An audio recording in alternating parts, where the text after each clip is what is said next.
It was a tight spiral that we know, 23 of 44, 254 off the couch, 2 touchdowns and an INT. Hung around for a while here behind Flacco, but not enough as the Rams move to 500 on the season.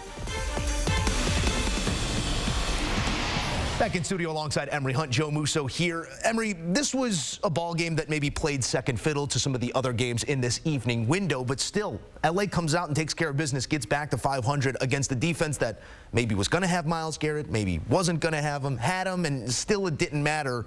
Let's start with the losing side here, specifically Flacco. Off the couch, into the end zone, 19 points for this offense. I mean, it's hard to find any sort of sustainability with 4 different starting quarterbacks across a season for Cleveland. But what did you make of this performance? Well, he did a solid job coming in, like you said, cold, off the bench, off the street, off the couch, and had this team on the precipice of a victory.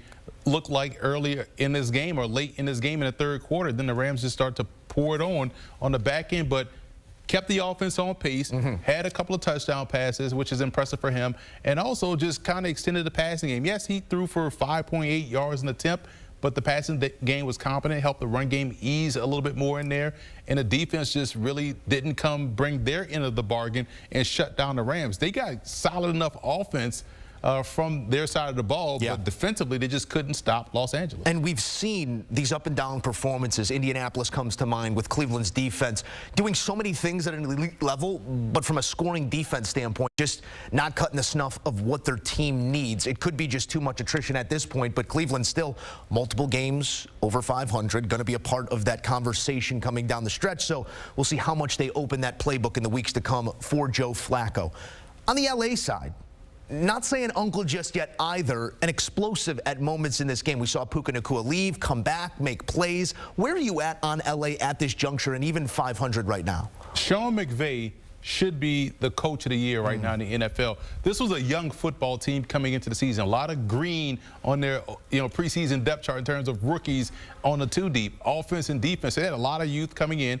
He's able to galvanize that, add some veterans in there. Guys are playing well. They're playing great team football. They're on a 3-game winning streak. And when you also add the fact that they beat the Seahawks in week 1, which now means they are the 7th seed in the NFC side of the playoff bracket. So this has been a great job for Sean McVay, arguably his best coaching job since the Super Bowl, and maybe even including the Super Bowl, because, hey, this is a young team that we thought was a year away from being back in the mix of the NFC West. Now they find themselves holding a playoff spot now, and I feel like when you watch them play, Puka Nacua should win Offensive Rookie of the Year. If not, he should be right there top 2 because he's been phenomenal with this offense. They're running the ball well. Kyron Williams has been a terrific find for them, someone they drafted last season that they're now getting great production out of. So we're seeing an offensive line do its job.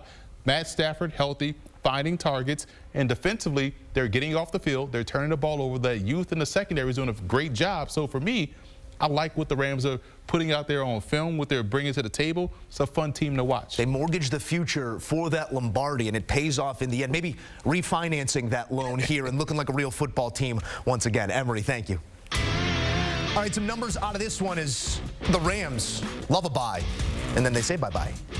Coming out of the bye, 3 straight: Seattle, Arizona, Cleveland. Now, that's not the class of the league nor the conference by any stretch, but Seattle at that point, you caught them at the right time. Arizona, you hung one on them. 36 and 37 in back-to-back weeks. We can say this: the LA offense is in a groove. Most important, 16, 14, 19. Defense doing a great job. That's a great point. Sunday Night Football in a snowy Lambeau Field. Sign me up twice. We'll get you ready for the action next on CBS Sports HQ.